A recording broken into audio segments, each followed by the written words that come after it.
Hello students, मैं Saint एसन अजीतगढ़ से मनीष। आज के इस वीडियो लेक्चर में हम स्टार्ट करते हैं प्रकाश संश्लेषण के बारे में। सबसे पहले बात करेंगे कि जो पृथ्वी पर ऊर्जा का एकमात्र स्रोत है वो क्या होता है? सूर्य होता है। यानी पृथ्वी को ऊर्जा किससे प्राप्त होती है? सूर्य से ही प्राप्त होती है। ऊर्जा का स्रोत कौन होता है? सूर्य।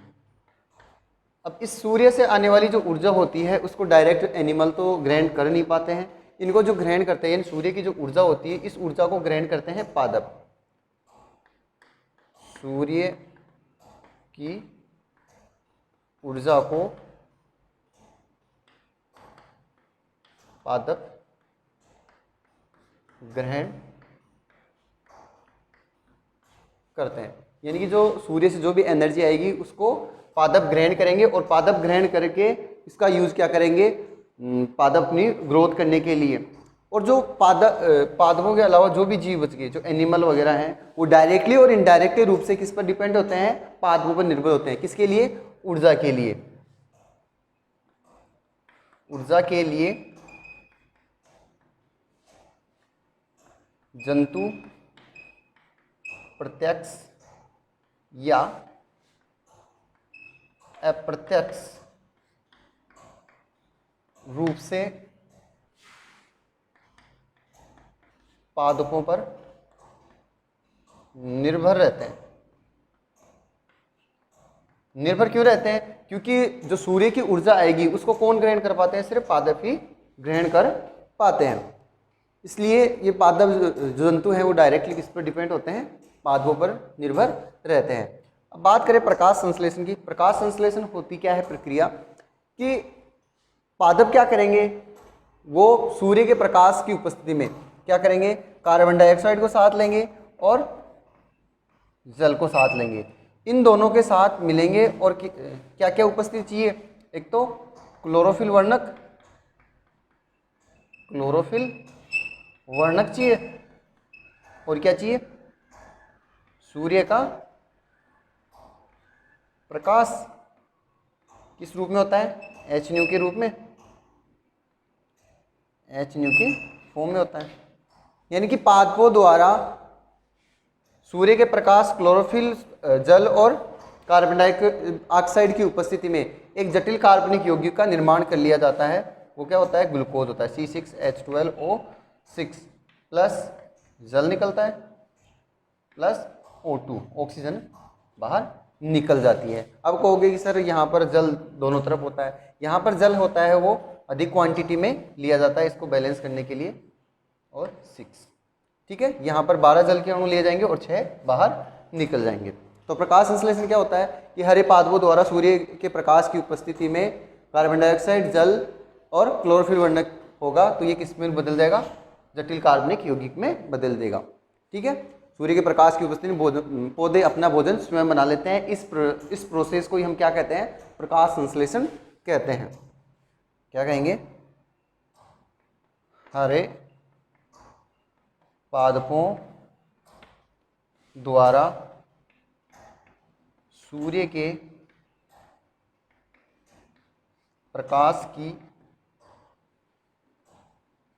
उपस्थिति में अपना भोजन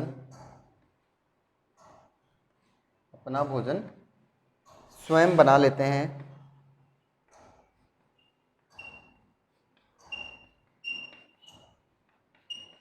इस प्रक्रिया को ही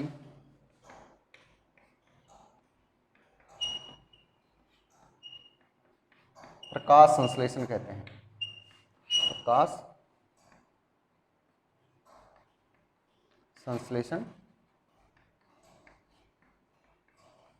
कहते हैं, ठीक है।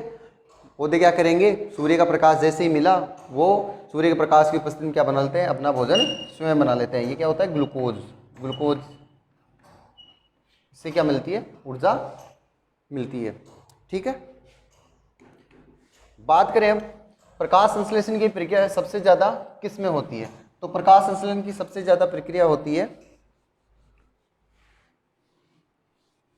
शैवालों द्वारा। जो समुद्री शैवाल होते हैं उनके द्वारा सबसे ज़्यादा प्रकाश संश्लेषण की प्रक्रिया संपन्न होती है। शैवालों द्वारा। वो भी शैवाल कौन से? समुद्री शैवाल, महासागरीय। या कैसे लिखें इसको? ऐसे भी लिख सकते हैं, प्रकाश संश्लेषण। प्रकाश संश्लेषण को क्या लिख सकता हूं मैं? पीएस भी लिख सकता हूं, फोटोसिंथेसिस। ठीक है। प्रकाश संश्लेषण का लगभग 90%, प्रकाश संश्लेषण का लगभग 90% भाग जलीय पादप करते हैं। जलीय पादपों में भी सबसे ज्यादा कौन हो जाएगा? समुद्री शैवाल। इनमें भी सबसे अधिक कौन सा हो जाएगा? महासागरीय या समुद्री लिख सकते हैं, महासागरीय शैवालों के द्वारा सबसे ज्यादा क्या होती है? प्रकाश संश्लेषण की प्रक्रिया संपन्न होती है। इसके साथ ही जैसे अमरबेल होती है, अमरबेल हो गई, कवक हो गए, यानी जिसमें क्या नहीं होगा? क्लोरोफिल वर्णक नहीं होगा, वे प्रकाश संश्लेषण प्रक्रिया नहीं करते। प्रकाश संश्लेषण पीएस फोटोसिंथेसिस प्रक्रिया नहीं करते हैं। यूग्लिना करता है। यूग्लिना द्वारा क्या होता है? फोटोसिंथेसिस की प्रक्रिया संपन्न होती है। यूग्लिना द्वारा प्रकाश संश्लेषण की प्रक्रिया संपन्न होती है, संपन्न होती है। इसके साथ कुछ पादप ऐसे होते हैं जिनकी जड़ें क्या कर लेती हैं? जड़ें बाहर निकल जाएंगी जमीन के बाहर, जिन्हें स्वांगीकरण जड़ें कहते हैं। वो भी क्या कर लेती हैं? प्रकाश संश्लेषण की प्रक्रिया करती है।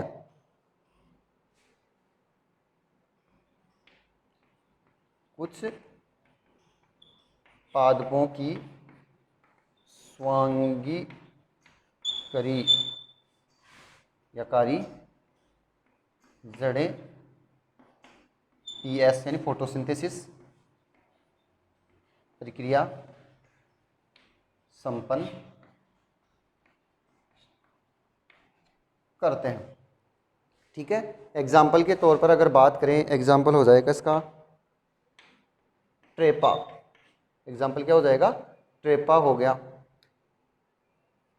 इसके बाद में हम बात करें कि सबसे पहले प्रकाश संश्लेषण की प्रक्रिया इस पृथ्वी पर स्टार्ट किसने की थी? सबसे पहले जो प्रकाश संश्लेषण की प्रक्रिया है वो बैक्टीरिया ने स्टार्ट की थी। सर्वप्रथम फोटोसिंथेसिस बैक्टीरिया द्वारा शुरू किया गया।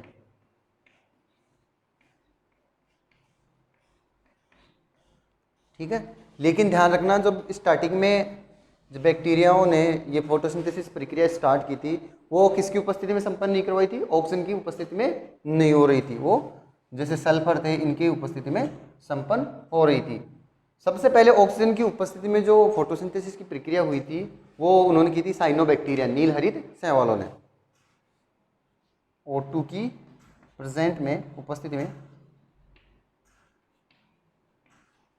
O2 की प्रेजेंट में पीएस फोटोसिंथेसिस की प्रक्रिया साइनोबैक्टीरिया ने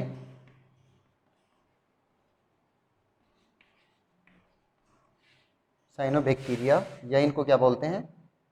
ब्लू ग्रीन एल्गी, नील हरित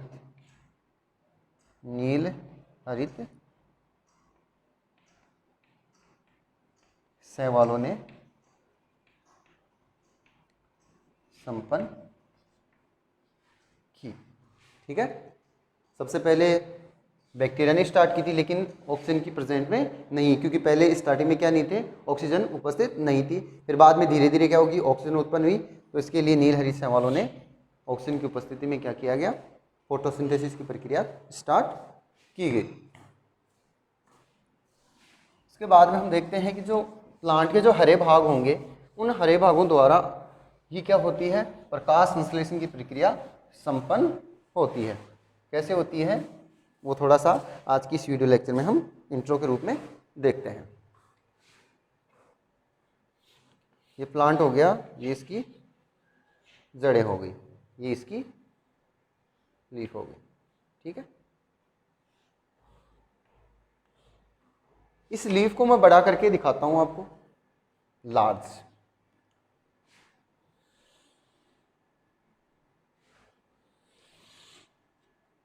ठीक है। अब इस लीफ के अंदर मीजोफिल जो कोशिकाएं होती हैं वो ये किसके द्वारा बनी होती है, मीजोफिल सेल्स के द्वारा। किसके द्वारा, मीजोफिल,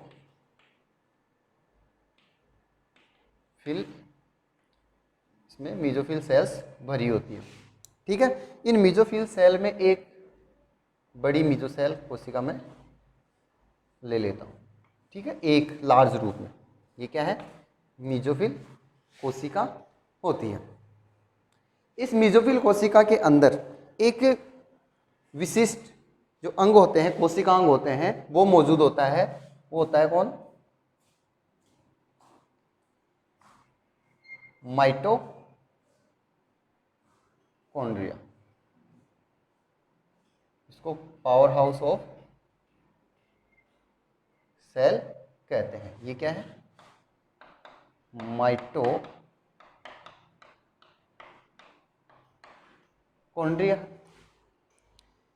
यहां पर जैसे ही ग्लूकोज फॉर्मेशन होता है, ग्लूकोज फॉर्मेशन होता ही है, C6H, नीचे लिख देते हैं, C6H12O6 किसकी प्रेजेंट में, ऑक्सीजन की प्रेजेंट में टूटेगा और टूटकर क्या करेगा, सॉरी, ग्लूकोज होगा, टूटेगा किसमें, कोशिका द्रव्य में, और किसका निर्माण करेगा, पाइरुविक अम्ल का या पाइरुवेट का, पाइरुविक अम्ल, या इसको क्या बोलते हैं, पाइरुवेट, या क्या बोलते हैं। ठीक है। ये जो प्रोसेस होती है इसको हम क्या कहते हैं, ग्लाइकोलाइसिस। ये कौन सी प्रक्रिया होती है जिसको हम आगे डिटेल से पढ़ेंगे, ग्लाइकोलाइसिस। ग्लाइकोलाइसिस कहाँ पर संपन्न होती है, कोशिका द्रव्य के अंदर ही संपन्न होती है। ये क्या होता है, कोशिका द्रव्य।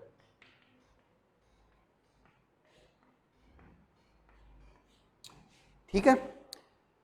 अब यहां से जो ये पाइरुविक एसिड होता है वो किसके अंदर प्रवेश करेगा, माइटोकॉन्ड्रिया के अंदर प्रवेश करेगा।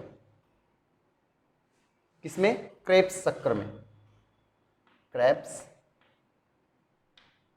चक्र, क्रेब्स चक्र होगा। और यहाँ पर जो F1 कण होते हैं किसके, माइटोकॉन्ड्रिया के, इनमें क्या होगा, ETS चक्र, इलेक्ट्रॉन ट्रांसफर सिस्टम। यहां पर क्या होगा, ETS चक्र संपन्न होगा, ETS चक्र संपन्न होगा। इनके दौरान जो क्रेब्स चक्र हो रहा है, ETS साइकिल चल रही है और ये ग्लाइकोलाइसिस जो प्रोसेस हो रही है, मुख्य रूप से जो ऊर्जा का उत्पादन होता है इन तीनों के द्वारा क्या होती है, ऊर्जा उत्पन्न होती है। लेकिन मुख्य रूप से जो ऊर्जा का उत्पादन होता है वो किनसे, क्रेब्स चक्र और ETS चक्र से, इलेक्ट्रॉन ट्रांसफर सिस्टम के द्वारा ही होता है। इनके दौरान क्या होती है, ऊर्जा उत्पन्न होती है। क्या होती है, ऊर्जा उत्पन्न होती है। ऊर्जा भी किस रूप में होती है, ATP के रूप में हो जाती है, NADPH2 NADP के रूप में होती है। इनके द्वारा क्या मिल जाती है, अपने को ऊर्जा उत्पन्न हो जाती है। अब यहां पर जो ये चक्कर चल रहा है, इस चक्कर के दौरान क्या निकलती है, CO2 बाहर निकलती है। क्योंकि यहां पर क्या हो रहा है, ऊर्जा उत्पन्न हो रही है, इस ऊर्जा उत्पन्न के बाद में कार्बन डाइऑक्साइड बाहर निकल रही है। इसके साथ ही देखो यहां पर दूसरा एक कोशिकांग पाया जाता है, वो कौन सा होता है, क्लोरोफिल, हरित लवक। इसको क्या बोलते हैं, हरित लवक पाया जाता है। ठीक है। इस हरित लवक में क्या करेंगे, ये जो CO2 जो बनी है किसके दौरान, स्क्रैप साइकिल और ETS चक्र के दौरान CO2 बाहर निकली है, ये CO2 इसके अंदर आएगी प्लस जल आ जाएगा और क्या बन जाएगा, ग्लूकोज का फॉर्मेशन हो जाएगा। ये प्रक्रिया कब हो रही है, दिन के समय। कब हो रही है, दिन में हो रही है, क्योंकि दिन के समय ही क्या होती है, ये प्रकाश संश्लेषण की प्रक्रिया संपन्न होती है। यहाँ पर ये किसकी उपस्थिति में, ऑक्सीजन की उपस्थिति में हो रहा है, प्लस O2। ठीक है, ग्लूकोज टूट रहा है किसमें, पायरुविक अम्ल में। ग्लूकोज का पायरुविक अम्ल में टूटना क्या होता है, ग्लाइकोलाइसिस प्रोसेस होती है। ग्लाइकोलाइसिस की जो प्रक्रिया है वो कोशिका द्रव्य में संपन्न हो रही है। क्रेब्स चक्र और ETS चक्र माइटोकॉन्ड्रिया के अंदर संपन्न हो रहे हैं। इनके दौरान क्या मिलती है, अधिक ऊर्जा उत्पन्न होती है, ATP के रूप में, NADPH के रूप में उत्पन्न होती है। ATP के मुख्य रूप से ऊर्जा का उत्पादन किसमें होता है, ATP के रूप में। इसलिए माइटोकॉन्ड्रिया को क्या कहते हैं, पावर हाउस ऑफ सेल कहते हैं। यहाँ से क्या निकलेगी, कार्बन डाइऑक्साइड बाहर निकलेगी और कार्बन डाइऑक्साइड जो है वो हरित लवक के अंदर प्रवेश करेगी और जल के साथ मिलकर किसका निर्माण कर लेगी, ग्लूकोज का फॉर्मेशन कर लेगी। ठीक है, प्लस O2 भी बन जाएगा। अगर यहाँ पर जो ऑक्सीजन, ये कार्बन डाइऑक्साइड मिल रही है, इस कार्बन डाइऑक्साइड का यूज डायरेक्टली क्या कर लेते हैं, जो प्रकाश संश्लेषण की प्रक्रिया में पादप डायरेक्टली यूज कर लेते हैं, इनको बाहर नहीं निकालते। कब, दिन के समय। दिन के समय में जो कार्बन डाइऑक्साइड होती है उसको डायरेक्टली यूज कर लेते हैं। अगर मान लो इनकी अगर कमी हो जाती है तो इसके दौरान क्या पाए जाते हैं, जो मैंने बताया था कि गैसों का आदान प्रदान किनके द्वारा होता है,